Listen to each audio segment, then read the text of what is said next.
Finally दोस्तों आपकी भारी डिमांड पर मैंने ITI first year electrician trade theory का नया बैच शुरू कर दिया है और इस बैच में आपको कंप्लीट इलेक्ट्रीशियन ट्रेड थ्योरी पढ़ाई जाएगी। जैसे कि मैंने आपको बाकी सभी सब्जेक्ट कवर कराए हैं, ठीक उसी प्रकार मैं आपको बिल्कुल अच्छे से इलेक्ट्रीशियन ट्रेड थ्योरी पढ़ाने वाला हूँ। जैसा कि आपकी बहुत ज़्यादा कमेंट आ रही थी कि सर इलेक्ट्रीशियन ट्रेड थ्योरी पढ़ाइए, है ना, फर्स्ट ईयर की, तो मैंने सोचा क्यों ना इसके ऊपर एक वीडियो बनाई जाए। एंड मैंने एक वीडियो इसके ऊपर ऑलरेडी आपको दे दी है, उसमें मैंने आपको सिलेबस डिस्कस कर लिया था कि हमें ITI फर्स्ट ईयर में क्या क्या पढ़ना होता है ट्रेड थ्योरी में। वो मैंने सारी बातें आपको लास्ट क्लास में बता दी थी, यानी इससे पहले मैंने आपको सिलेबस वाली क्लास ही प्रोवाइड की थी। आज की इस क्लास में हम जानेंगे जो हमारा चैप्टर नंबर 1 है, ऑक्यूपेशन सेफ्टी एंड हेल्थ, यानी व्यावसायिक सुरक्षा एवं स्वास्थ्य। ये चैप्टर के बारे में हम बेसिक पढ़ लेंगे आज की इस वीडियो में, एंड इसके आने वाले लेक्चर्स में हम इसका एडवांस तक जाएंगे, है ना। यानी कि हम मेरे पढ़ाने का तरीका आप जानते ही हो, सबसे पहले बेसिक हम जानते हैं चैप्टर का, इसके बाद हम एडवांस तक जाते हैं धीरे धीरे करके, है ना। तो अगर आप इस चैनल से जुड़ जाएंगे, अगर आपने इस चैनल को अभी तक सब्सक्राइब नहीं किया है ना, तो कर लेना, क्योंकि इसमें आपका बहुत बड़ा फायदा होने वाला है। क्योंकि यहाँ पर आपको सिर्फ लेक्चर्स ही नहीं मिलेंगे, इनके हैंड रिटन नोट्स भी मिलेंगे जो कि बिल्कुल फ्री होंगे, है ना। आपसे 1 रुपया भी नहीं लिया जाएगा, बिल्कुल फ्री ऑफ कॉस्ट सारी चीजें आपके लिए होने वाली हैं। तो इस चैनल के बारे में अपने दोस्तों के साथ, अपने ITI फ्रेंड्स के साथ जरूर बताइएगा कि इस चैनल पर इलेक्ट्रीशियन ट्रेड थ्योरी पढ़ाई जा रही है, वो भी बिल्कुल फ्री में विद PDF, है ना। तो ये PDF आपको कहां पर मिलेगी? इसकी PDF आपको टेलीग्राम चैनल पर मिलेगी। टेलीग्राम पर जाएंगे तो वहां पर आपको सर्च करना है RV ट्यूशन क्लासेस, जो कि प्यारा सा चैनल का नाम है, और आपको जो है इसकी PDF मिल जाएगी बिल्कुल फ्री में। वहां से डाउनलोड करिए, प्रिंट आउट निकलवाइए, या फिर आप हैंड रिटन नोट्स भी बना लेना। अब देखिए काफी स्टूडेंट्स क्या करते हैं, अब मैंने उन्हें बता दिया ना PDF कहां पर मिल रही है, तो वो डायरेक्ट जाएंगे PDF डाउनलोड करेंगे। अब उन्हें लेक्चर से कोई लेना देना नहीं है ना, वो करेंगे क्या, एज इट इज छाप देंगे या फिर प्रिंट आउट निकलवा लेंगे। तो दोस्तों यहाँ पर आपकी जानकारी के लिए एक बात बता दूं, जो मैं लेक्चर्स प्रोवाइड करने वाला हूँ ना, ये पढ़ना आपके लिए जरूरी है, और ज्यादा बड़े लेक्चर्स होंगे नहीं। मेरे लेक्चर्स की लेंथ मैक्सिमम 20 मिनट्स होगी, इससे कम ही होगी, है ना। तो आप देख ही सकते हो। तो इस बात की मैं गारंटी दे सकता हूं, अगर आप इस चैनल से मुझसे इलेक्ट्रीशियन ट्रेड थ्योरी पढ़ेंगे तो आप 38 में से 38 क्वेश्चन सही करके आएंगे। अगर आपको अभी तक यही नहीं पता है कि हमारी ट्रेड थ्योरी से कितने क्वेश्चन आते हैं, है ना, इंजीनियरिंग ड्राइंग से कितने आते हैं, वर्कशॉप से कितने आते हैं, एम्प्लॉयबिलिटी से कितने आते हैं, तो आप बहुत पीछे रह गए हो। सबसे पहले आपको करना क्या है, मार्क्स डिस्ट्रीब्यूशन वाली वीडियो देखना है। उसमें मैंने बता रखा है कि किस सब्जेक्ट से आपको कितने नंबर मिलेंगे और कैसे आपको पढ़ना है जिससे कि आपको पूरे में से पूरे नंबर मिले।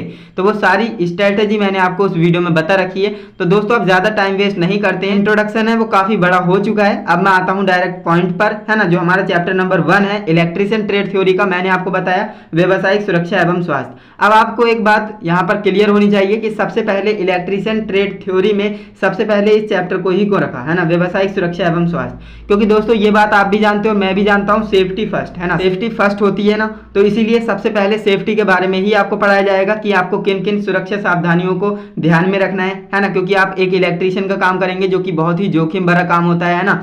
तो इस पर आपको करना क्या है, इसमें अगर आप सावधानी नहीं बरतेंगे तो दुर्घटना हो सकती है।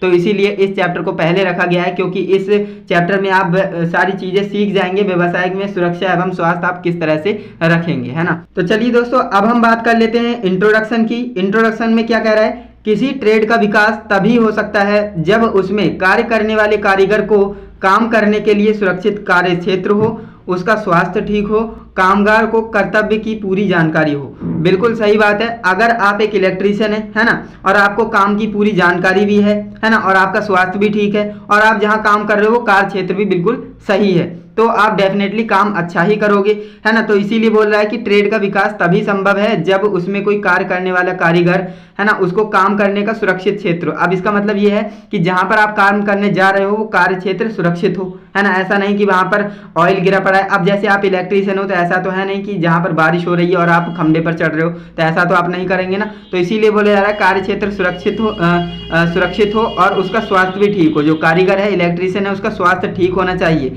अगर उसका स्वास्थ्य ठीक नहीं है तो वो काम नहीं कर पाएगा, है ना। कामगार को कर्तव्य की पूरी जानकारी भी होना चाहिए। अब ऐसा तो है नहीं कि अगर आप एक इलेक्ट्रीशियन बन गए हैं तो आपको जानकारी ना हो, है ना। इलेक्ट्रीशियन को पूरी जानकारी होती है। तो इसके बाद हम आगे बढ़ते हैं। अब हम बात कर लेते हैं इलेक्ट्रिसिटी के बारे में कि इलेक्ट्रिसिटी क्या होती है, क्योंकि हम इलेक्ट्रिसिटी को जानना जरूरी है, क्योंकि आप एक इलेक्ट्रीशियन हो। तो इसे ना तो हम देख सकते हैं और ना ही छू सकते हैं, केवल इसके प्रभावों को महसूस कर सकते हैं, जैसे बल्ब का जलना, हीटर का जलना। तो समझ में आया? यानी जो इलेक्ट्रिसिटी है ना, जिसे हम विद्युत कहते हैं, है ना, तो उसे हम देख तो नहीं सकते, ना ही उसे देख सकते हैं और ना ही उसे छू सकते हैं। और छुएंगे तो आपको क्या करेगा भैया? करंट लगेगा, शॉक लगेगा, है ना। तो इसे हम ना तो देख सकते हैं ना ही छू सकते हैं, केवल हम इसके प्रभावों को महसूस कर सकते हैं। जैसे विद्युत धारा का चुंबकीय प्रभाव हो गया, रासायनिक प्रभाव हो गया, है ना, तो बहुत सारे इफेक्ट होते हैं इलेक्ट्रिक करंट के। तो वही कह रहा है, इसके प्रभावों को हम महसूस कर सकते हैं। जैसे बल्ब का जलना, है ना, बल्ब का जलना एक क्या है? इलेक्ट्रिसिटी है। और हीटर का जलना, ये भी क्या है? ये एक इलेक्ट्रिसिटी है ना। तो ये जो है प्रभाव होते हैं किसके? विद्युत धारा के, इलेक्ट्रिसिटी के। तो समझ में आ गया इलेक्ट्रिसिटी किसे कहते हैं। अब हम बात कर लेते हैं इलेक्ट्रीशियन, है ना। इलेक्ट्रीशियन किसे कहते हैं? विद्युत से जलने वाली मशीनों विद्युत से चलने वाली मशीनों की मरम्मत का पूरा ज्ञान हो, है ना, उसे हम क्या कहेंगे? इलेक्ट्रीशियन कहेंगे। इलेक्ट्रीशियन आप किसे कहेंगे? जो विद्युत से चलने वाली जो मशीनें होती हैं उसकी मरम्मत का पूरा ज्ञान जिसे होता है ना, उसे हम इलेक्ट्रीशियन कहते हैं। समझ में आ गया? आप एक इलेक्ट्रीशियन बनेंगे तो आपको सारी की सारी जानकारी होगी, सभी मशीनों के बारे में जानकारी होगी। Scope of electrician trade. अब हम इलेक्ट्रीशियन ट्रेड को हमने सेलेक्ट किया है, तो इलेक्ट्रीशियन ट्रेड में स्कोप कितना है ये भी आपको पता होना चाहिए, है ना। पावर हाउस, रेलवे, दूरसंचार, है ना, फैक्ट्री, होटल, अस्पताल, ऑटोमोबाइल सेक्टर आदि। तो आप देख सकते हो कितने ज़्यादा इसमें फील्ड हैं, है ना। इलेक्ट्रीशियन का स्कोप बहुत ज़्यादा है, तभी ये ट्रेड नंबर 1 पे जो है होती है ना। इलेक्ट्रीशियन ट्रेड नंबर 1 पे रैंक करती है। पावर हाउस, जो पावर हाउस होते हैं बड़े बड़े, है ना। और रेलवे में भी इलेक्ट्रीशियन का बहुत बड़ा रोल है ना, इलेक्ट्रीशियन ट्रेड का।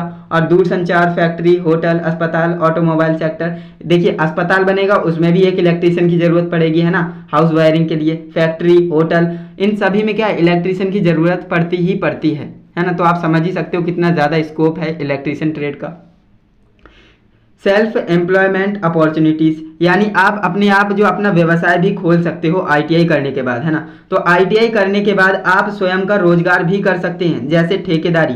काफ़ी लोग क्या करते हैं? आईटीआई करते हैं और इसके बाद ठेकेदारी करना शुरू कर देते हैं, है ना। ठेका लेना, जैसे कोई नया घर बन रहा है तो उसका ठेका ले लिया, उसकी हाउस वायरिंग का, है ना। इस तरह से वो जो है खुद का व्यवसाय शुरू कर देते हैं। तो आईटीआई के बाद ये सबसे बड़ा बेनिफिट है, अगर आपकी जॉब नहीं भी लगती है किसी केस में तो आप अपना स्वयं का जो है व्यवसाय यानी रोजगार भी खोल सकते हो। इसके बाद एक्सीडेंट की बात करें तो एक्सीडेंट क्या होता है? तो विद्युत के क्षेत्र में दुर्घटना थोड़ी सी भी सावधानी के कारण हो सकती है।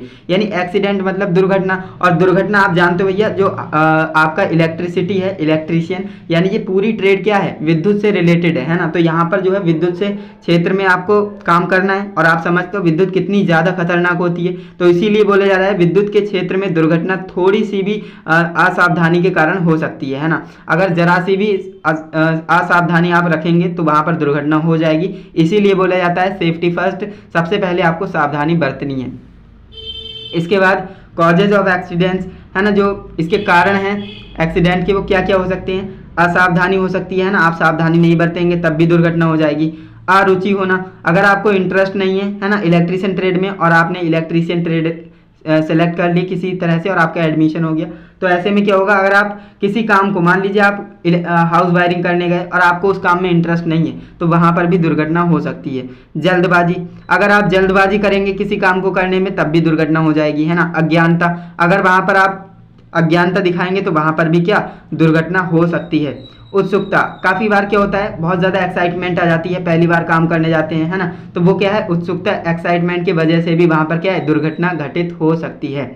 असुरक्षित औजार, अगर आपके सुरक्षित औजार नहीं होंगे, जैसे कि औजार के ऊपर आपने देखा होगा ये क्या है? ब्लू कलर से इंसुलेशन लगा हुआ होता है। इंसुलेशन क्या काम करता है? ये आपको करंट लगने से बचाता है ना। तो ये आपके औजार पे होना जरूरी है। अगर आपके टूल्स पर इंसुलेशन नहीं है ना, तो ऐसा करने पर क्या होगा? आपको विद्युत शॉक लग सकता है, यानी करंट लग सकता है ना। तो इस बात को आपको ध्यान रखना है कि आपके जो टूल्स होते हैं, जो ट्रेड टूल हैं, आगे आपका चैप्टर ट्रेड टूल वाला ही है, तो उसमें आपको मैं पढ़ाऊंगा किस तरह से सभी टूल्स का आपको इस्तेमाल करना है। तो वही बोला जा रहा है कि आपके जो टूल्स होते हैं उन पर इंसुलेशन का होना जरूरी है, यानी आपके औजार सुरक्षित होने चाहिए। तो असुरक्षित औजार होने की वजह से भी क्या हो जाएगा? दुर्घटना घटित हो जाएगी। और स्वच्छता की कमी, अगर स्वच्छता की कमी रहेगी तब भी दुर्घटना हो सकती है। अनुशासन की कमी, अगर डिसिप्लिन से काम नहीं करेंगे तब भी दुर्घटना हो जाएगी। असुरक्षित पहनावा। अब पहनावा काफ़ी ज़्यादा मैटर करता है। होता क्या है, आप एक इलेक्ट्रीशियन बन जाएंगे तो आपको जो है टाई नहीं पहननी होती है ना। अगर आप टाई पहनकर फैक्ट्री में काम करेंगे तो वहाँ पर होता क्या है, काफ़ी मशीनें क्या है घूमने वाली होती हैं, तो अगर वहाँ पर टाई फंस जाएगी तो वहाँ पर जो है दुर्घटना घटित हो सकती है। या फिर बड़े बड़े जो शर्ट है ढीली है आपकी, है ना, या फिर पैंट ढीली है बड़ी है, तो इस तरह से ये क्या है आपका असुरक्षित पहनावा है, तो ये आपका जो है दुर्घटना का कारण बन सकते हैं। तो प्रकाश की कमी, अगर देखिए आप जहाँ पर काम करने जा रहे हैं वहाँ पर प्रकाश की कमी है और आप वहाँ पर फिर भी काम कर रहे हैं तो वहाँ पर दुर्घटना घट सकती है, क्योंकि वहाँ पर भी आप जो है प्रॉपर आपको दिख नहीं रहा है तो आप इधर का उधर तार जोड़ देंगे तो वहाँ पर भी दुर्घटना हो सकती है। स्वास्थ्य का खराब होना, अगर आपका स्वास्थ्य ठीक नहीं है, स्वास्थ्य खराब है, तब भी दुर्घटना हो जाएगी। और अगर आपने नशा कर रखा है किसी भी चीज़ का तो भी दुर्घटना हो सकती है ना। तो ये सारे कारण हैं किसके, जो आपके दुर्घटना घटित होने के। तो इसके बाद ये आपके कुछ उपयुक्त औजार हैं, इन्हें आप देख लीजिए। बाकी आपको ये डायग्राम जो है PDF में भी मिल जाएंगे और आपकी बुक्स में भी मिल जाएंगे, तो वहाँ से जाकर आप इन्हें जो है बना लीजिएगा अपनी। नेक्स्ट आप देखिए, हम पढ़ लेते हैं कि causes of an electric shock, जो हमारा इलेक्ट्रिक शॉक है उसके क्या क्या कारण हो सकते हैं। सामान्यतः जो 50 वोल्ट और जो 300 सामान्यतः जो 50 वोल्ट और 30 मिली एम्पियर से ऊपर के जो झटके होते हैं मनुष्य का शरीर नहीं सह सकते। यानी जो नॉर्मली 50 वोल्ट या 30 मिली एम्पियर, है ना, MA का मतलब होता है मिली एम्पियर, 30 मिली एम्पियर से ऊपर के जो करंट होते हैं वो मनुष्य के शरीर सह नहीं सकता, है ना। तो क्या होगा, करंट लगेगा, जाहिर सी बात है। और फ्रिक्वेंसी नहीं सह सकता, फ्रिक्वेंसी भी नहीं सह सकता और जो झटका है वो भी नहीं सह सकता, यानी वहाँ पर जो है क्या शॉक लग जाएगा, इलेक्ट्रिक शॉक लगेगा। इसके बाद है isolating a person from electric contact, यानी प्लग ऑफ करके, है ना, प्लग ऑफ करें, लकड़ी से तार को हटाएं, रबर को मैट पर खड़े, यहाँ पर बोल रहा है कि रबर को मैट पर खड़े होकर। इसका मतलब क्या है, देखिए isolating a person from electric contact, यानी हम जो इलेक्ट्रिक, मान लीजिए कभी कभी होता क्या है, आप कहीं पर फैक्ट्री पे काम कर रहे हो, वहाँ पर किसी व्यक्ति को झटका लग रहा है ना आपके सामने, तो आप करेंगे क्या, वहाँ पर खड़े खड़े तो देखेंगे नहीं, उसे बचाएंगे। तो यही कह रहे हैं कि उसे हम बचाएंगे कैसे, यानी आइसोलेटिंग अ पर्सन, यानी पर्सन को कैसे हटाएंगे, फ्रॉम अ इलेक्ट्रिक कॉन्टैक्ट, यानी इलेक्ट्रिक कॉन्टैक्ट से आप कैसे उसे बचाएंगे। तो वही कह रहा है कि प्लग को ऑफ करेंगे सबसे पहले, अगर प्लग है, प्लग नहीं है तो लकड़ी से तार को हटाएंगे, है ना, लकड़ी से तार को हटाएंगे, रबर की मैट पर खड़े होकर, है ना, रबर की मैट पर खड़े होकर आपको ये काम करना है लकड़ी से, है ना, वरना आप भी उसके कांटेक्ट में आ जाएंगे। तो दोस्तों ये बात आपको अच्छे से समझ में आ गई होगी। अब हम बात कर लेते हैं जनरल सेफ्टी रूल्स के बारे में कि जनरल सेफ्टी रूल्स क्या होते हैं। तो इसमें जो है 3 चीज़ें आती हैं, स्वयं की सुरक्षा, मशीनों की सुरक्षा और कार्यस्थल की सुरक्षा। स्वयं की सुरक्षा में क्या क्या आता है, जैसे सेफ्टी शू, है ना, हेलमेट, टाइट कपड़ा, मशीन की जानकारी, अगर ये सारी चीज़ें हैं तो स्वयं की सुरक्षा हो सकती है। एंड जो आपका मशीनों की सुरक्षा है, इसमें क्या क्या आता है, तो मशीनों पर नियम से कार्य करना, है ना, नियम से अगर कार्य करेंगे मशीनों पर तो मशीनों की सुरक्षा होगी। एंड इसके बाद नेक्स्ट आपका है कार्यस्थल की सुरक्षा। कार्यस्थल की सुरक्षा कैसे होगी भैया, साफ सफाई से होगी, अगर साफ सफाई है तो कार्यस्थल की सुरक्षा है ना। तो ये जो है जनरल सेफ्टी रूल्स हैं जो कि मैंने आपको बता दिए। तो आज की इस वीडियो में हमने क्या क्या डिस्कस कर लिया है, एक बार दोबारा बता देते हैं। तो आज की इस वीडियो में हमने इस चैप्टर को शुरू किया था, हमने इंट्रोडक्शन जाना, इलेक्ट्रिसिटी के बारे में जाना और इलेक्ट्रीशियन के बारे में जाना। इसके बारे में हमने स्कोप जाना कि इलेक्ट्रीशियन ट्रेड का क्या क्या स्कोप है, कितना स्कोप है ना। सेल्फ एम्प्लॉयमेंट अपॉर्चुनिटीज़ के बारे में जाना, एक्सीडेंट के बारे में जाना, कॉजेज ऑफ एक्सीडेंट्स के बारे में जाना, है ना। एंड इसके बाद हमने जो है एक्सीडेंट के, है ना, इलेक्ट्रिक शॉक के क्या क्या कारण होते हैं, किन किन कारणों से लगता है तो वो जाना। एंड इसके बाद isolating a person from electric contact, यानी अगर कोई व्यक्ति विद्युत के संपर्क में आ जाता है तो उसे हम कैसे छोड़ा सकते हैं, उसके बारे में जाना। एंड इसके बाद जनरल सेफ्टी रूल्स के बारे में हमने अच्छे से जान लिया। तो ये कुछ टॉपिक्स हैं जो कि आज की इस वीडियो में मैंने आपको कवर करके दिए हैं। बाकी हम जो इंपॉर्टेंट टॉपिक्स हैं वो हम आगे आने वाली वीडियोस में कवर करेंगे। आज की इस वीडियो में प्योर बेसिक था, है ना, ऐसा नहीं कि यहाँ से आपको क्वेश्चन मिल जाएगा एग्जाम में, ऐसा नहीं है, ये सिर्फ आपकी जानकारी के लिए था, है ना, जानकारी के पॉइंट ऑफ व्यू से था। अब आगे आने वाले वीडियोस में मैं आपको कुछ ऐसे टॉपिक्स बताऊंगा जो डायरेक्ट आपके CBT एग्जाम में पूछे जाते हैं, प्रैक्टिकल एग्जामिनेशन में पूछे जाएंगे, है ना। तो कुछ टॉपिक्स के बारे में हम आगे आने वाली वीडियोज़ में जानकारी लेने वाले हैं। तो उम्मीद करता हूँ आपको ये वीडियो अच्छी लगी होगी। अगर ये वीडियो आपको अच्छी लगी है तो इस वीडियो को लाइक करिए ज़्यादा से ज़्यादा एंड अपने दोस्तों के साथ भी शेयर करिए इस वीडियो को। और इस PDF को, है ना, जो ये PDF आपने डाउनलोड की होगी उसे ज़्यादा से ज़्यादा आपको शेयर करना है अपने दोस्तों के साथ, जिनसे कि उनका भी फ़ायदा हो सके। और अपने दोस्तों को इस चैनल के बारे में ज़रूर बताइएगा कि यहाँ पर आपको इलेक्ट्रीशियन ट्रेड थ्योरी की तैयारी बिल्कुल फ्री ऑफ कॉस्ट कराई जा रही है ना। एंड अगर आपने अभी तक चैनल को सब्सक्राइब नहीं किया है तो कर लो, क्योंकि आगे आने वाले लेक्चर्स की नोटिफिकेशन आपको तभी मिलेगी जब आप चैनल को सब्सक्राइब करके ऑल नोटिफिकेशन सेलेक्ट करेंगे। बाकी मैंने आपको बता दिया, वीडियो से रिलेटेड कोई डाउट रहा करे तो आप मुझे कमेंट में पूछा करो, मैं आपके कमेंट में आंसर बता दूंगा, हर एक कमेंट का रिप्लाई मैं करता हूँ। ओके, तो चलिए दोस्तों, आज के लिए बस इतना ही। मिलते हैं नेक्स्ट इंटरेस्टिंग इन्फॉर्मेटिव वीडियो के साथ, तब तक के लिए जय हिंद, वंदे मातरम।